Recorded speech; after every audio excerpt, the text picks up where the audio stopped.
জিজ্ঞাসাবাদের সময়টা আসতো। তো আমরা যে আগের মুভিতে দেখেছি না যে হানাদার বাহিনী যেভাবে বুট পরে আসে একটা ভয়াবহ একটা শব্দ হয়।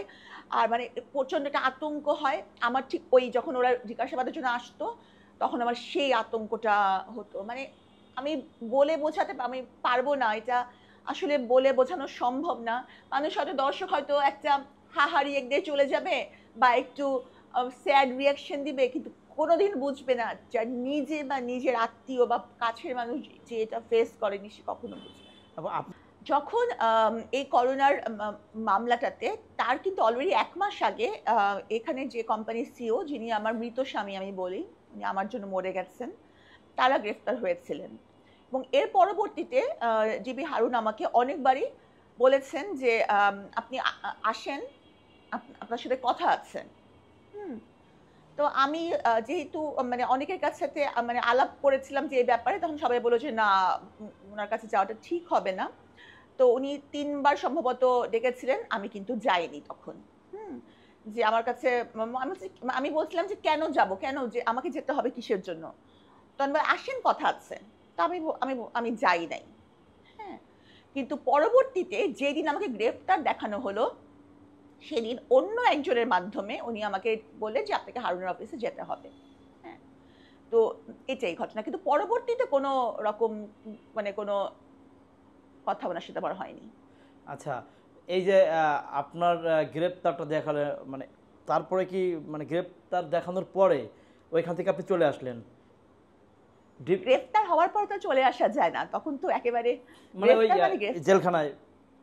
হ্যাঁ, না আমাকে রিমান্ডে নেওয়া হলো এবং বারবার আমাকে এই একটা প্রতারণা ৪২০ মামলায় বারবার আমাকে রিমান্ড চাওয়া হলো। ৭ দিনের রিমান্ড দেওয়া হলো। ৭ দিনের পরেও আমাকে আদালতে কিন্তু উপস্থাপন করা হয়নি। ৮ দিনের দিন আমাকে আদালতে উপস্থাপন করা হলো। আমরা জানি যে রিমান্ডে অনেক মারধর করে। হ্যাঁ, ওটাই বলতেছি, রিমান্ডে আপনাকে কি কি প্রশ্ন করেছিল? আর আসলে রিমান্ডে অনেকেই বলে যে অনেক মারে না, কি কি করে, আসলে সেরকম ধরনের কোনো কিছু করা হয়েছিল কিনা আপনার সাথে? আসলে রিমান্ড জিনিসটা হচ্ছে একটা প্রচন্ড ভীতিকর একটা জিনিস। রিমান্ডের ব্যাপারটা আমি বলতেও চাই না, আমি মনেও করতে চাই না এবং রিমান্ডে যা হয়েছে বা যা এটা এখন বলে না আমার কষ্ট লাঘব হবে বা না আমি কোনো উপকার পাবো। বরং আছে না যে এটা বলে মানুষের কি হবে? মানুষ একটু আনন্দ পাবে যে সাবিনা এই ভোগান্তির সম্মুখীন হয়েছে। তো এইগুলা ডিটেইলস বলা আমার মনে হয় না যে খুব বেশি কোনো কিছু হবে এবং তার কোনো বিচার আমি কোনো পাবো। তো আমি রিমান্ডে কি ঘটেছে আমি আর বিস্তারিত বলব না।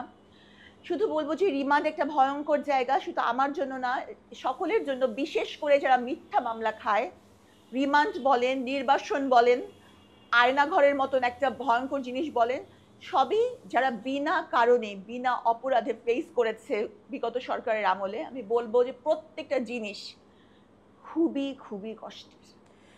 আপু, আপনি তো কারাগারে ছিলেন, আপনার যেইখানে আপনাকে রাখা হয়েছিল সেইখানের পরিস্থিতি কেমন ছিল? রিমান্ডে আমাকে যেখানে রাখা হয়েছিল, সেই রিমান্ডটা একটা ছোট্ট একটা ঘর এবং উপরে প্রচন্ড মানে হাই পাওয়ারের ৪ টা আলো ছিল। আলোগুলো এমন যে আলোগুলা মানে চোখের পর্দা ভেদ করে মগজে ঢুকে যায় এরকম একটা আলো। সেখানে কিন্তু ঘুমিয়ে পড়ার কোনো মানে ঘুমানোর কোনো সুযোগ দেওয়া হতো না। একটা শক্ত কাঠের চেয়ার ছিল, যে চেয়ারে ২৪ ঘন্টা বসে থাকতে হতো।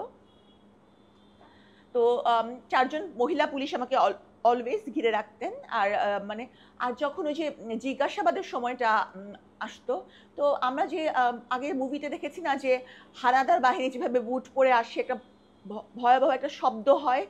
আর মানে প্রচন্ড একটা আতঙ্ক হয়। আমার ঠিক ওই যখন ওরা জিজ্ঞাসাবাদের জন্য আসতো, তখন আমার সেই আতঙ্কটা হতো। মানে আমি বলে বোঝাতে আমি পারবো না। এটা আসলে বলে বোঝানো সম্ভব না। মানুষ হয়তো দর্শক হয়তো একটা হাহা রিয়েক্ট দিয়ে চলে যাবে বা একটু স্যাড রিঅ্যাকশন দিবে। কিন্তু কোনোদিন বুঝবে না যার নিজে বা নিজের আত্মীয় বা কাছের মানুষ যে এটা ফেস করেনি সে কখনো বুঝবে না। আপনাকে যে মিথ্যা মামলা দিল বা আসলে নিয়ে যেই পরিমাণ অত্যাচার আপনার সাথে করা হয়েছে, এর কি আপনি কোনো বিচার চান কিনা? আমি অবশ্যই বিচার চাই। হ্যাঁ? আর সবচেয়ে বড় বিচারক কিন্তু আল্লাহ। কারণ যেটা দেখা যাচ্ছিল যে মনে হচ্ছিল যে এই ওনারা এত শক্তিশালী হয়ে গেছে, এত ক্ষমতাশালী হয়ে গেছে যে যা খুশি তাই করতে পারছে, যা খুশি তাই যে কারোর সাথে। কিন্তু কিন্তু দেখেন আল্লাহ কিন্তু ঠিকই পট পরিবর্তন করে দিল। এই 5ই আগস্টের পরে কিন্তু ব্যাপক পট পরিবর্তন হয়েছে, এবং তাদের প্রতি মানুষের যে কি পরিমাণ ক্ষোভ ছিল এটা আমি আর মুখে কিছু বলতে চাই না, এটা তো আপনারা সবাই গণমাধ্যমে দেখছে, হ্যাঁ। সবাই দেখেছেন, তো আমি আর বলতে চাই না। তো আমি এটাই আল্লাহর কাছে শুকরিয়া জানাই। আর আমি আমি আমার যে পাওনা বিচার ছিল ওটা কিন্তু এক অর্থে আমি পেয়ে গেছি। না